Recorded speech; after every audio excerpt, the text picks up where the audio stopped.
I request our guest of honor, Shri Major General Ashok Kumar, AVSM, former DG, Military Engineering Services, Ministry of Defense, to please present his thoughts and views on the current topic.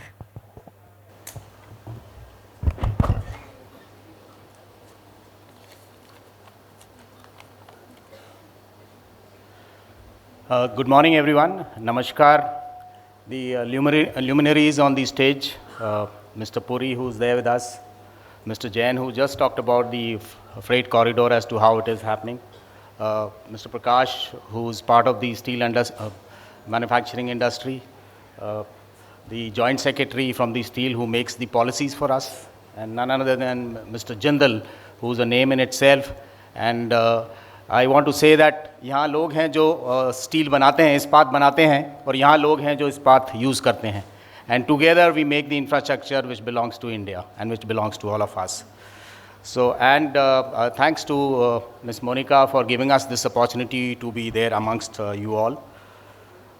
Steel is touching our lives, and steel is there everywhere, whether it is human body. 4 milligrams of iron is essential for functioning, where the hemoglobin utilizes it to transport the oxygen from one part to the other. So it is as important. From pin to aeroplane, from ships to the submarines down below, industries, medicine, the infrastructure, the rail, the roads, and the speed at which it is happening is tremendous, mind-boggling, and it is something that we are all lucky to be part of this India's growth story.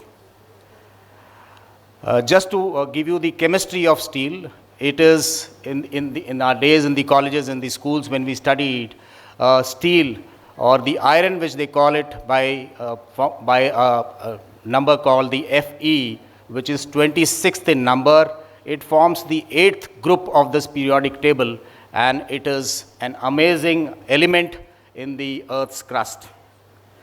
It is also said that steel, just to go back into history, is meteoritic in nature, meaning that it is heavenly.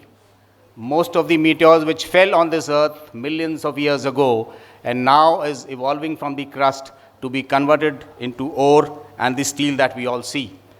The nearest planets on the earth, that includes the Mercury, Venus, and the Mars, are majorly the content of the iron is tremendous. So the future also lies in our neighboring planets when we all started exploring the regions beyond the Earth's history. As we grew, the human beings over the years started evolving as to how the steel or the iron in the raw format it came. They started using it to make weapons to fend for themselves. Then came the cast iron, and then came the steel in the early 18th century.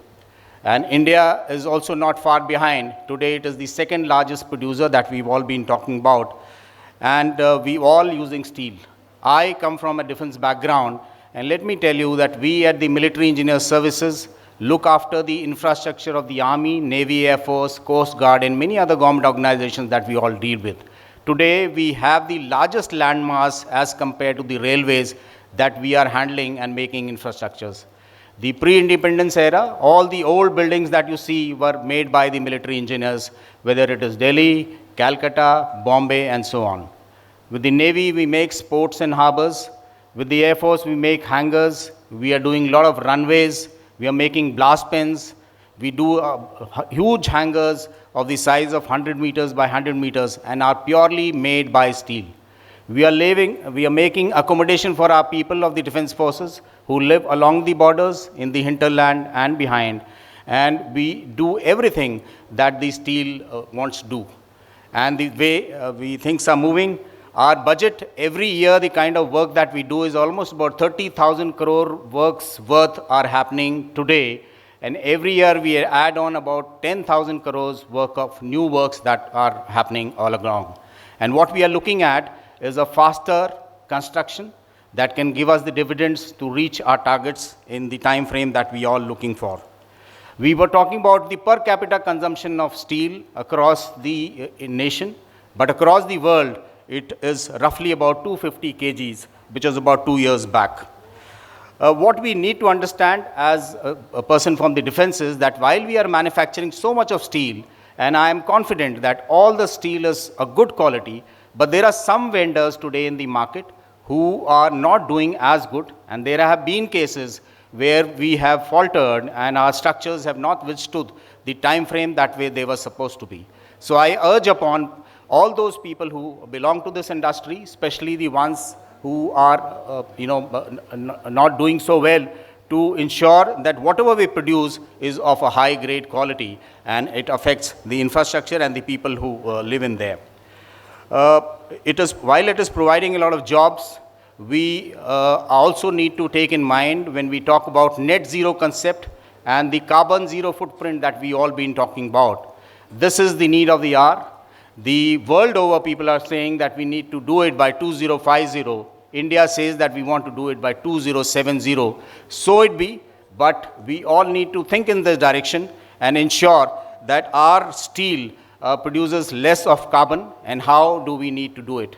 There are places abroad where people are using bacterial injections which will form a mass which can be used to make ethanol, and that is one of the futures. In our own country, we also are going for the secondary, for the scrap that we're doing, we are using this electric arcs and therefore reducing the carbon footprint.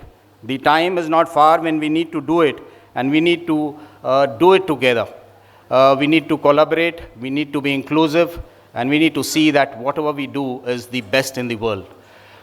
As also, I am very happy and to be part of this India's growth story. People who make steel, people who sit across, who are, as they call it, men made of steel. And this is only happening because you've all been through that fire and been through the hammers of life that we've all come to this page. There are various slogans that we all talk about when we equate steel. These are Mazboot Irada, Ispati Irada, and things like that.